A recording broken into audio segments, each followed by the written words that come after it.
थी जिससे हमें बचने की कोशिश करनी चाहिए। और सूरह ताहा की आखिरी आयतों में वअमुर अहलक बिस्सलाह वस्तबिर अलैहा, आयत नंबर 132 और बहुत अहम आयात में से है, और ये उन आयात में से है जिन्होंने हुजूर अकरम सल्लल्लाहु अलैहि वसल्लम की जिंदगी के रुख को बदल दिया।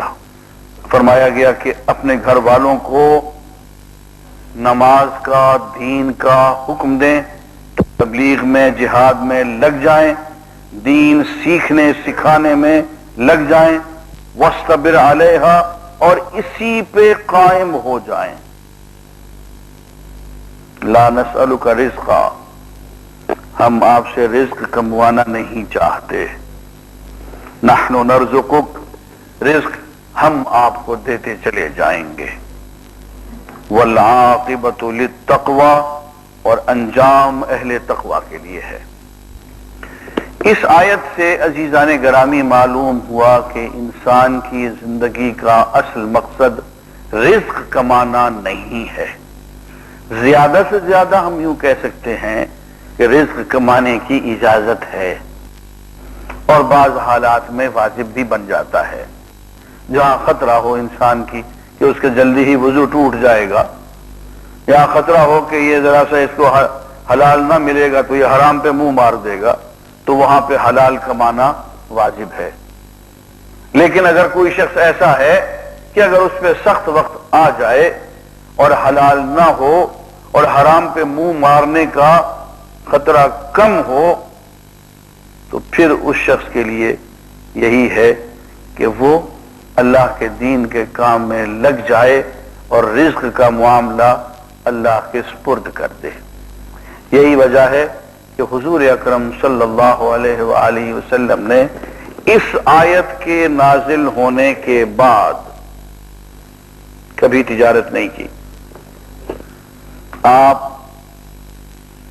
हिजाज के और अरब के कामयाब तरीन ताजिरों में से थे, लेकिन इस आयत के नाजिल होने के बाद फिर किसी ने आपको कोई सौदा इस नियत से खरीदते हुए नहीं देखा कि इसको बेचेंगे। तिजारत बंद हो गई, सारे का सारा काम रिस्क कमाने का सब खत्म हो गए, छोड़ दिया बिल्कुल। और सिर्फ हुजूर ने नहीं छोड़ा, हुजूर के साथ एक बहुत बड़ी जमात भी शामिल हो गई, जिन्होंने अपनी पूरी जिंदगी और उसके एक एक सेकंड को, मिनट को दीन के लिए वक्फ कर दिया। दोस्तों, ये सबके लिए जरूरी नहीं है। हाँ, ऐसा ना कहें आपको, जैसे जो कल डॉक्टर साहब दर्स में कह रहे थे कि मुलाजमतें छोड़ दो, दुकानें छोड़ दो, मैं ये नहीं कह रहा हूं। लेकिन मैं इतना जरूर कहूंगा कि ये मुलाजमत हो या दुकान हो या ज़राअत हो, ये सानवी चीज है। असल काम जो है वह अमुर अहलक बिस्सलाह, अपने घर वालों को, अपने दोस्तों को और जानने वालों को दीन के काम का हुक्म दो, दीन सीखो, दीन सिखाओ। उसके बाद वो फरमाते हैं कि हम तुम्हें रिज्क उस तरफ से देंगे जहां से तुम्हारा गुमान भी नहीं होगा। वयर्ज़ुक़हु मिन हैसु ला यहतसिब, जहां से उसको उम्मीद नहीं होगी, गुमान नहीं होगा, ख्याल नहीं होगा, वहां से हम रिज्क की बारिश कर देंगे। अजीज़ान गिरामी, सहाबा कराम और खास तौर पर वो बड़े बड़े सहाबा, उनमें सैयदना उमर फारूक का खुद अपना बेटा शामिल है, वालिद को छोड़ के हुजूर के साथ आके सुफ़ा में ठहर गया। ठहरे हुए अब कभी 70-80 हैं, कभी 90 हैं, कभी 100 हैं, कभी 150 हैं, एक सुफ़े पे दरवेश बैठे हुए हैं और सिर्फ हुजूर अकरम सल्लल्लाहु अलैहि वसल्लम की सोहबत में बैठे हुए हैं।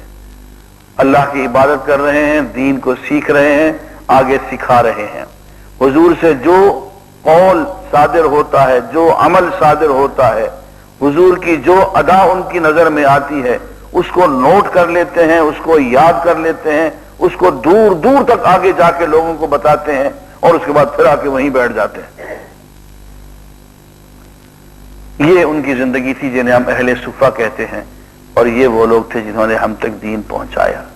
اس لیے میں پوری سچی بات تو نہیں بتاتا ہوں، وہ ہضم نہیں ہوتی ہے، وہ ذرا مشکل بات ہے.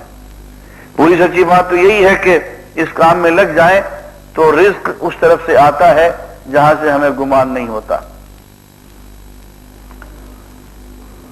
لیکن یہ بات آسانی سے سمجھ میں نہیں آتی.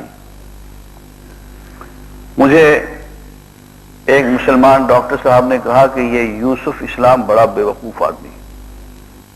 یہ یوسف اسلام کون ہے جی؟ یہ کیٹ سٹیونز ہے، جو بہت بڑا پاپ میوزک سنگر تھا، بہت بڑا پاپ سنگر تھا، یورپ کا چوٹی کا پاپ سنگر تھا. اس کے ساتھ یہ معاملہ ہوا بیچارے کے ساتھ کہ اس کا بھائی مصر میں آیا اور وہ قرآن مجید عبداللہ یوسف علی کا ترجمہ لے گیا. وہ اس کے یہاں پڑا ہوا تھا تو کیٹ سٹیونز کی نظر پڑی تو اس نے قرآن مجید انگریزی میں ایک مرتبہ ایک سرے سے دوسرے سرے تک پڑھ لیا، اور اس کے بعد وہ کہتا ہے میں نے پھر ایک سرے سے دوسرے سرے تک پڑھ لیا.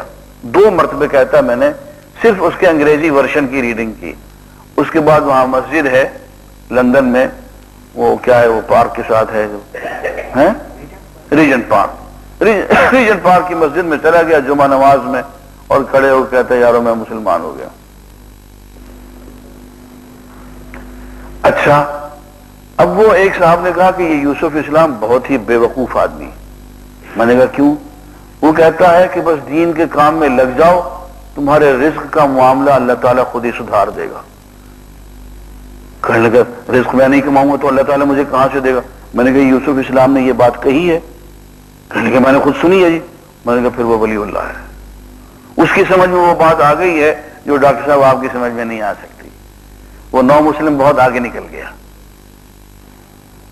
اس لیے کہ یہ معاملہ ہر ایک کی سمجھ میں نہیں آتا. یہ ایک معرفت کی چیز ہے کہ اللہ تعالیٰ کس طرح سے رزق کا معاملہ سیدھا کر دیتے ہیں اگر ہم اس کے کام میں لگ جائیں اور خالص ہو کے لگ جائیں.